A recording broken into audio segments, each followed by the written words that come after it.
Hello, everyone.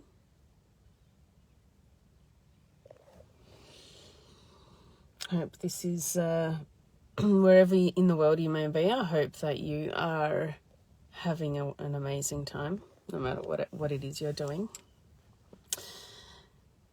Greetings from this very beautiful, frosty Melbourne location that I'm in at the moment. Can't even see the beach this morning. It's so frosty. So this morning, I want to talk to you about the power of pain. And I did a post yesterday about, Hi,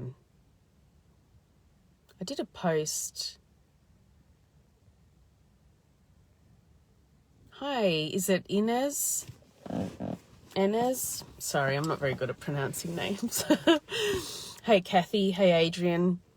So I did this post yesterday about being powerful when, you're deeply in love, and also being really powerful when you are deep in your pain, right? When you have fresh wounds and you're experiencing this deep pain. And one of my clients on there commented that they feel weak when they're in that state, right? Or they experience it. They experience weakness when they're in that pain. And, I want to talk about that because we've been really conditioned to believe that we are, in fact, weak when we are vulnerable, and weak when we don't have our lives all together, or we're experiencing a depression or whatever it is, right? And it's really not the case. There's nothing weak about someone who can be very vulnerable and experience their own emotions to that depth, right? Because often we're conditioned to suppress them, right? We're conditioned to suppress our pain and to suppress our emotions and not to feel them. Hey, everyone. Hey, Willow. Hey, Frenchies. Brandon. Hey, kia ora. Yep. Hey, Rick. Great to see you guys. So, I want to really help you guys understand just how beautiful your pain can be and how it can teach you so much about yourself, right? Hey, John. And I guess this is an invitation for you to lean into it, to lean into your own pain and to experience it for all that it is, all right? Because just like when you fall in love, or when you're holding a baby and you're experiencing this deep state of love, right? And how beautiful that is, and how these endorphins are released, right? And you're just like, oh my God, I'm in this beautiful state of love right now. And it's teaching you something. It's opening your heart up, right? You're expanding in that moment. And if you can apply that same concept when you are experiencing pain, you're going to begin to experience pain in a very different way, right? Now, anytime you're triggered in life right now, anytime you're triggered into this deep state of pain, it's old pain. It's not new pain, right? Yes, the new experience may kind of have put the cherry on top, right? May have just kind of pushed you over the edge, but often that pain that you feel is very deep pain. Right, this is something I teach my clients. So when you get triggered, rather than reacting or thinking about what that other person has done to you or the way they've treated you, whatever it is, it's really important that you go within and you're like, okay, that's just a teacher, that experience, that person. They're just poking my pain. They're actually showing me the parts of myself that I need to work on so I can become unshakable, right? And if you watch my lives, you'll hear me talk about being unshakable a lot, so that we can move through life without letting all of this stuff affect us, right? So that we can keep moving towards our goals and moving towards our desires without letting the state of the world, our children, our lovers, whatever, affect us. It's almost as if, I was thinking last night, it's almost as if this is a game, right? This is like some kind of a computer game, and the goal is to get to the finishing end, and everything's trying to kill you on the way. Everything's trying to pull you off your path. Everything's trying to distract you. It's the same for us. So this is why it's important for us to become unshakable, right? So when you get triggered, go within. Like, wow, what's this trying to teach me right now? Oh my God, that person talked to me the same way, my grade 6 teacher used to talk to me. And she used to talk to me terribly, and she used to make me feel insignificant, and she made me feel stupid, and she made me feel this, this, and this.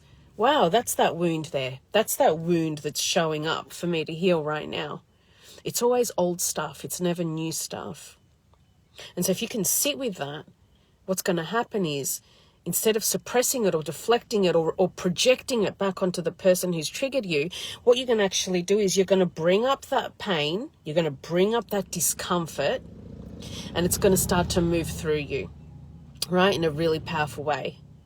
Now, once that moves through you, it's gone. You're not carrying that energetically anymore, which means you're not going to attract that same experience into your reality anymore. Okay? This is how we change our story. So if you have this story where people speak to you badly, like this example that I'm giving you, right? It's because somewhere in energetically, you're attracting that in to teach you to heal the pain of the past. Does that make sense to everyone? It's really powerful stuff, guys. If we can just stop for a moment and really undo our conditioning and the way we've been taught to react to things, we'll just begin to see how powerful accessing our pain can be. And it is painful because it's the ego. The wounded ego has to dissolve. And that's the painful part, because the wounded ego will sit there and go, I'm not good enough. I'm not important. Everyone speaks to me badly. No one loves me. And there's probably other stories attached to that, right? There's probably stories like, no one loves me. I'm going to be alone forever. I don't deserve sweetness, whatever it is that your story is. When you start to go deep into your own pain, you will access that. Now, what's important is that you allow that to move through you. Now, in that moment when the pain is moving through you, you become essentially the age of your pain. So if you experienced this trauma when you were 12, where your teacher used to yell at you, I had a teacher, she was horrible to me, right? She used to point her finger like right here. She'd put it as close as she could to my eye. She was like this, right? And she was horrible to me.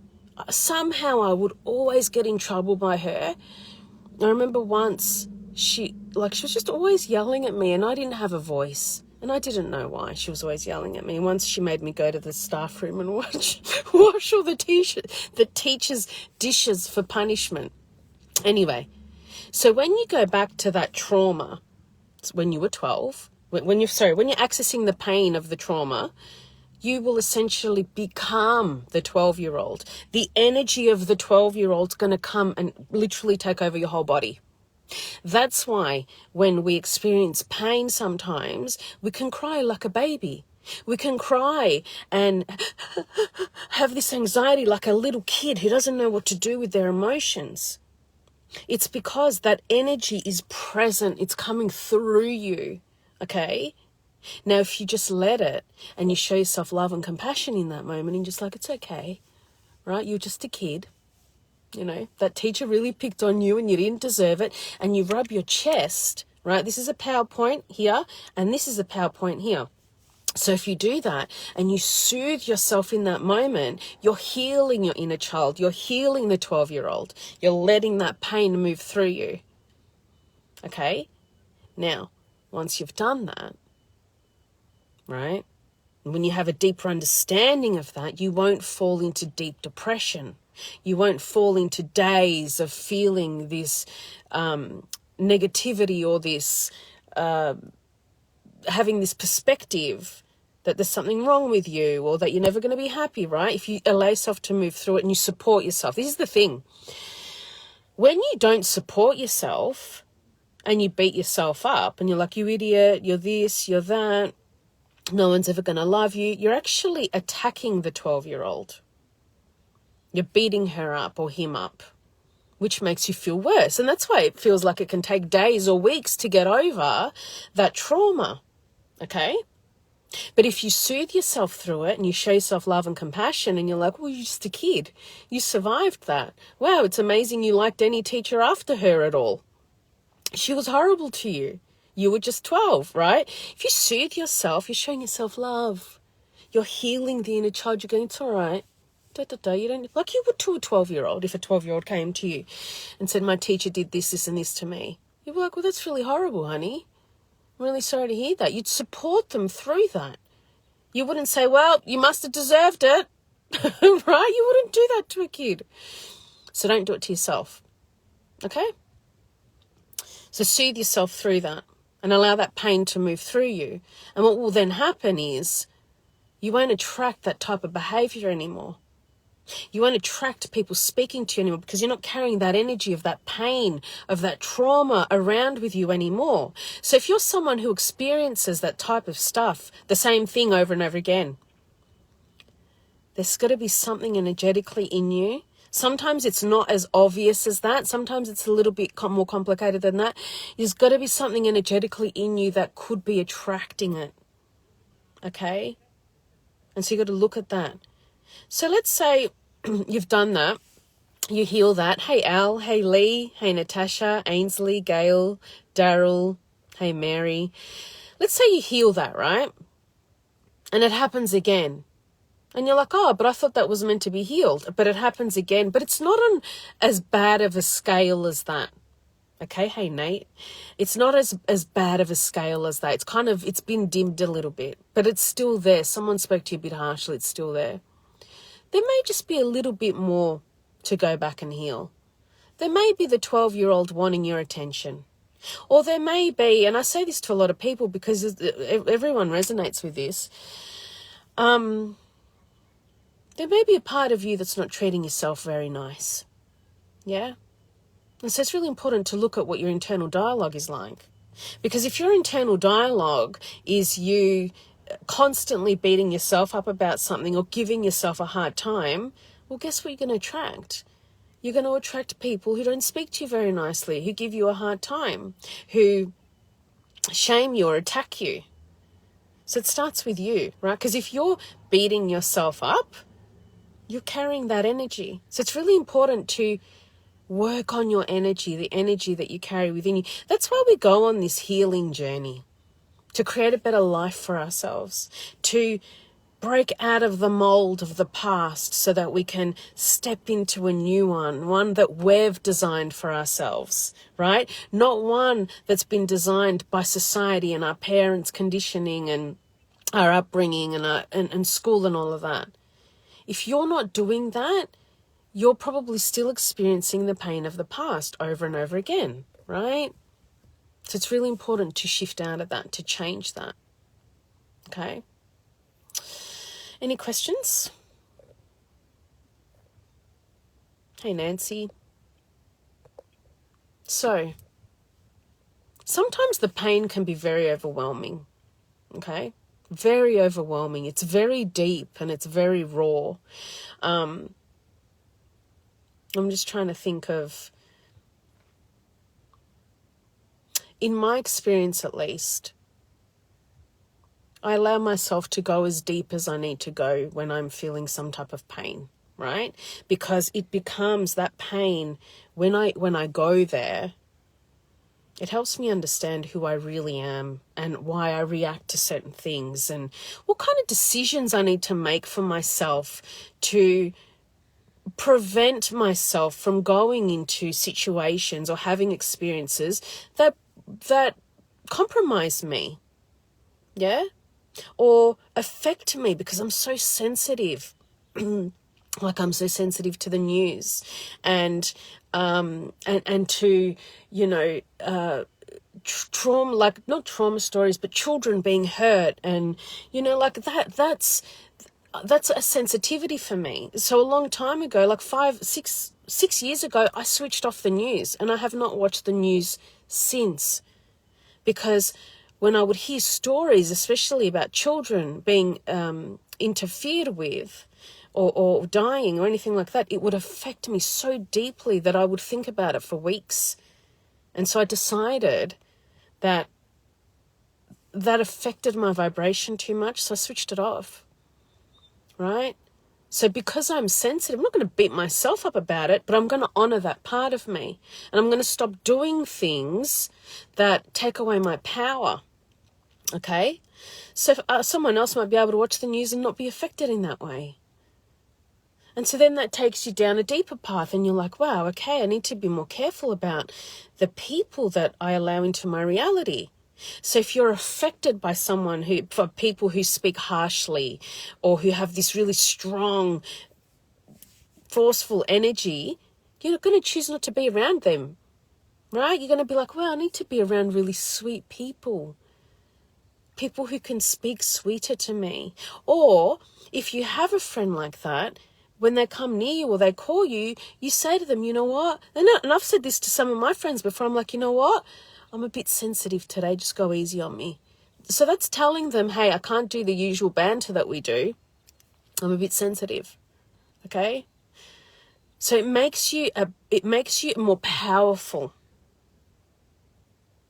And as weird as this might sound, like when you start to do that, you will learn to love your pain, right? And which will mean you will move through it so much faster than you have ever before. So your pain can be your friend, right? It can really, really be your friend. So, yeah. It's one of my friends, she says it's painfully beautiful. And it is. It is beautiful. All of it's beautiful. And, that pain, I get to use that experience and that information to support my clients and to help them come out of their own pain too. And I think that is a really powerful thing to do. It's far greater than anything you can learn in a textbook, right? It's far greater than any course you will ever do, right? It is a really powerful way to heal yourself. And you can heal yourself, right? And you know what? For me, at least, I'm an Aries. So Aries, we're like very, you tell us that we can't do something, we'll bloody show you how we can. We'll find a way to carve through the path that's been blocked, and we'll find a way to do something, right? And so, Aries are very independent, and they like to do things alone sometimes, right? And where I'm not afraid to ask for help when I need it, I have found, at least for me, that when I do this way, it empowers me, it makes me more confident, right? Connects me to my intuition, which tells me exactly what it is I need to do to heal myself. Yeah? Oh, thanks, Rick. You know what? It's taken a lot of self-awareness to get here, but I'll keep going. I'll keep getting there, I won't stop, that's for sure. You're welcome, Carol. Thanks, Al. You're welcome, Willow. So Teresa's saying, stay away from negativity at all costs. It's too draining and dims my light. Absolutely. Absolutely. And you know what? Sometimes people are really negative and it's okay. They're just at a certain place on their healing journey or their journey. And it doesn't mean we have to engage with it. It doesn't mean we have to be around it. And it's really important to start saying no to the things that do drain you, that do affect your energy, right? Absolutely. So guys, I hope that this live has helped. Please share it with someone who may help. Don't be afraid of your pain, even your physical pain. Before I go, let's just talk about physical pain for a bit, because physical pain is your body's way of communicating something very powerful to you, okay? So I believe that all physical pain starts from an emotional place. It starts at an emotional level, Okay, and I've studied kinesiology, and in kinesiology we absolutely believe this. In Chinese medicine we absolutely believe this, okay, that it's trapped emotions. When they put needles in us, when we go get acupuncture, there's trapped emotions in these pressure points, okay, and they need to be released. And the body, depending on what body part it is or where it is, all body parts store different emotions, right? So we've got grief in the kidneys, anger in the liver, our hips are how flexible we are, our legs are how we move through life, right? Everything's, our left side's the feminine, our right side's the masculine. If we hurt one side of the body, it could represent our relationship with our father or our own inner masculine, or right, there's a whole bunch of things. So when you are feeling pain, right, like lower pain is financial pressure. How you're financially secure through life and all of this, right? So when you feel the pain, what we're conditioned to do is pop a pill or go to the doctor or do something to kind of suppress it, right? So but if you just stop for a minute and you lean into it and you connect with your body and you connect with your pain, you're going to find a way to release it on your own. Often breathing into it can help, like a really deep breath work into that part of the body can help. There's so much understanding what emotions are trapped there, like you can look it up. You can look up, let's say it's an elbow, metaphysical reason for sore elbow or whatever it is, right? If you look it up, you'll find information. There's so much information out there. So lean into it. Feel it. Don't be so quick to avoid it, right? And often when we just sit there and we feel it, it subsides really, really quickly. So Brendan's just saying absolutely will share and have been. Thank you, Brandon, sorry. Hey, Enrique. Teresa's saying, as a physical therapist, most of our pain is absolutely emotional pain. You're right there. Yeah, and it's crazy that we are missing out on this amazing information about ourselves when we avoid it or we kind of sit at the shallows of it all, right? We're just like, oh, this hurts and that. And I see it in my parents, right? And they're in their 60s now, and I see it in them and they're like, oh, this hurts and that hurts. And I'm like, wow, I wonder what's gone on for them, right? But some people just sit up here. So go deeper into it. Invite it to come up, right? There's this process, there's this releasing process that I do with my friend. And when there's pain there, we welcome the pain up and we're like, hello, pain. Thank you for coming here to teach me something. And we try to let it go, right? And sometimes you don't have to get to know it. Sometimes you don't need to know what it's about, but release it. Try and breathe it out of you, okay? Al's saying if you don't release it, it causes so much negative energy within yourself that causes health issues. Absolutely. Absolutely. So, guys, I'm sending you lots of love. Thank you for jumping on this morning with me. It's been a while since I've done a live, so it's been really, really lovely connecting with you all. Yes, I'm sending you lots of love. Have a beautiful day or night, wherever in the world you may be. And I will speak to you all soon.